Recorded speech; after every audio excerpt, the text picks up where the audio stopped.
Piracy off the coast of Somalia has become increasingly rampant since 2005. The pirates, armed with light weapons such as AK-47s and rocket launchers, operate speedboats, and rob, kidnap and extort money from merchant ships, crippling world trade. The Somali government asked the United Nations in 2008 to take action to help fight piracy. That year, the Security Council passed a resolution authorizing foreign forces and international organizations to assist the Somali government in its fight against piracy.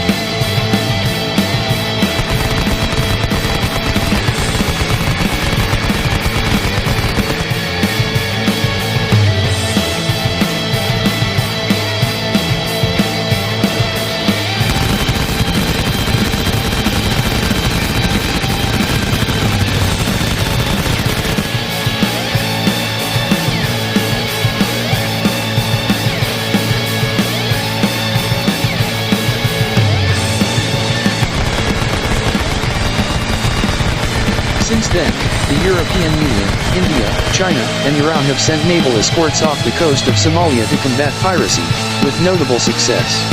Pirate attacks and hijackings off the coast of Somalia have steadily declined since 2011.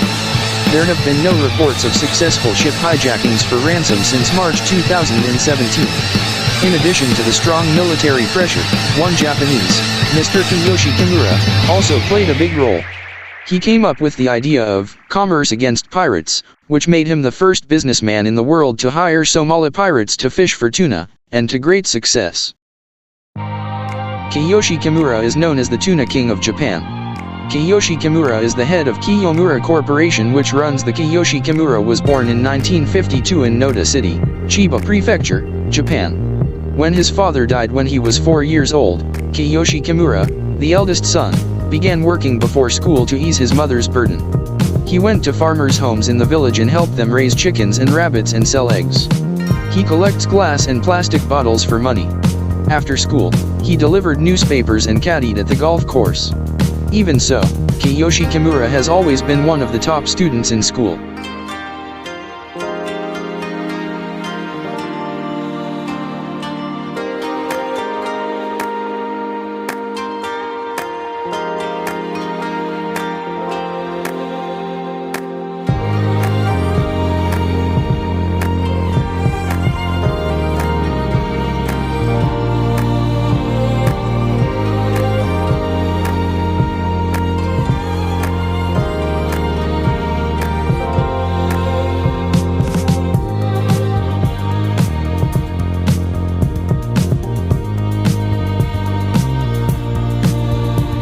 Kiyoshi Kimura joined the Japanese Maritime Self-Defense Force at the age of 15. In his 4th year in the SDF, he became a backup pilot on an F-140 fighter jet. Unfortunately, fate is not good, met a car accident. He saved his life, but his vision was permanently impaired, and his dreams of becoming a fighter pilot were dashed. In desperation, Kiyoshi Kimura had to leave the army. After 6 years in the military, Kiyoshi Kimura plowed all the 680,000 yen salary he made in the self-defense forces into stocks. 2.5 months later he read in the newspaper that his shares had risen to 2.75 million yen.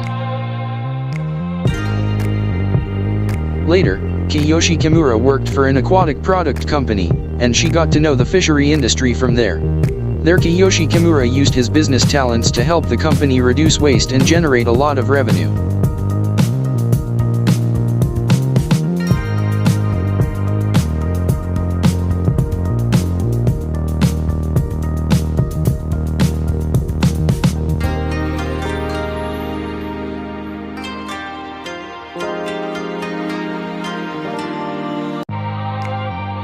In 1997, he opened an 18-seat sushi restaurant for 3 million yen. Sushi is a popular food in Japan. By April 2001, he had become the first 24-hour shop in the area. With only 40 locations, it has an annual turnover of 110,000 yen. He went on to open 57 consecutive stores in Japan. But how does a Japanese sushi man relate to Somali pirates? Japan is a big tuna consumer, and Kiyoshi Kimura's chain stores sell tuna year-round. Demand for the fish is so high that it often exceeds supply. This caused him great distress. The waters off Somalia are a good fishing ground for high-priced tuna, but some pirates rob cargo ships and fishing boats, take their crews hostage, and demand ransoms from governments and businesses. How dare fishing boats go fishing there?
A Somali pirate, baited Somalia in Somalia, who hijacked merchant ships, took hostages, and carried out extortion in the Gulf of Aden, off the coast of Somalia, between the Red Sea and the Arabian Sea in East Africa.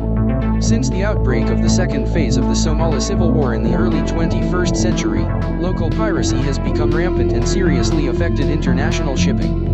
According to the UN investigation, some foreign fishing boats, including those from Iran and Yemen, took advantage of Somalia's civil strife to enter its waters for illegal fishing, and some European enterprises with links to the Italian mafia took advantage of the chaos to dump various toxic wastes, including nuclear waste, in the waters, damaging the local fishing economy.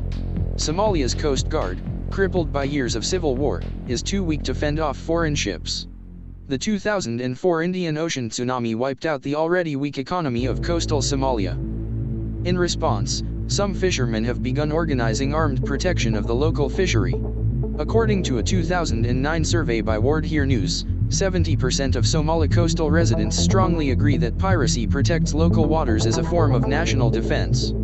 The name of some pirate organizations, such as the National Voluntary Coast Guard, also shows that the predecessor of piracy was a militia organized by fishermen themselves. However, the main motivation of the local armed forces changed after the discovery of the huge profits from the robbery, and eventually, they became pirates.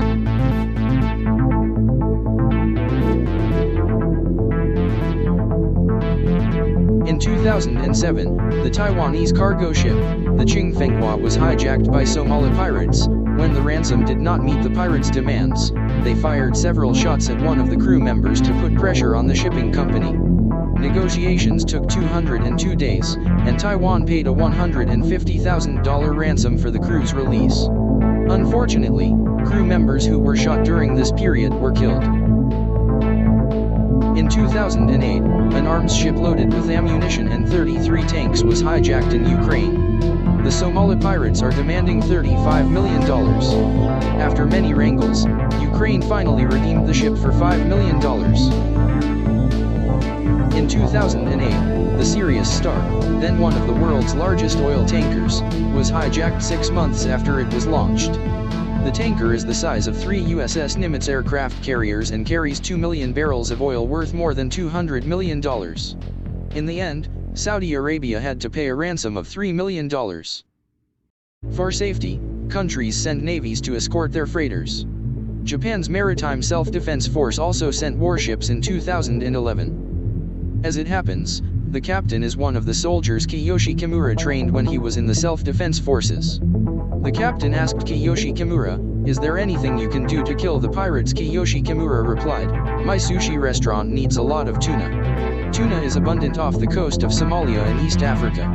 If pirates can catch fish and have a good income, they will not be pirates." 202. You're right, the commander repeated. Would Mr. Kiyoshi Kimura be interested in going to the Gulf of Aden with a warship? He happily accepted an invitation to accompany a warship from Japan's Maritime Self-Defense Force to the Gulf of Aden. Facing the risk of becoming a hostage at any moment, Kiyoshi Kimura carried not a gun, but an interpreter who knew the local language. The Somali pirates were wiped out by Kiyoshi Kimura, owner of the Japanese sushi chain, Sushi's Anime, according to Harbor Business, an online outlet in Japan. Maybe that's an exaggeration. But Kiyoshi Kimura did teach the pirates fishing skills, helped them join the Indian Ocean Tuna Fishing Commission. It has done export sales of tuna. He also promised the pirates to buy all the tuna if it became unsaleable. Soon, with a steady income, many pirates turned to fishermen. Pirates do not have to risk their lives to kill and rob. Freighters do not have to worry about being attacked. We all live a happy life. Other international businessmen have offered to buy Somali seafood and supply fishing boats and other equipment. The number of Somali piracy cases went from a high of 300 in 2011 to 0 in 2015, with the multinational convoy playing a decisive role, but Kiyoshi Kimura was also responsible. The government of the Republic of Djibouti even awarded Kimura a medal in recognition of his contributions. The Somali pirates were wiped out by Kiyoshi Kimura, owner of the Japanese sushi chain, Sushi's Anime, according to Harbor Business, an online outlet in Japan. Maybe that's an exaggeration. But Kiyoshi Kimura did teach the pirates fishing skills, helped them join the Indian Ocean Tuna Fishing Commission. It has done export sales of tuna. He also promised the pirates to buy all the tuna if it became unsaleable. Soon, with a steady income, many pirates turned to fishermen. Pirates do not have to risk their lives to kill and rob. Freighters do not have to worry about being attacked. We all live a happy life. Other international businessmen have offered to buy Somali seafood and supply fishing boats and other equipment.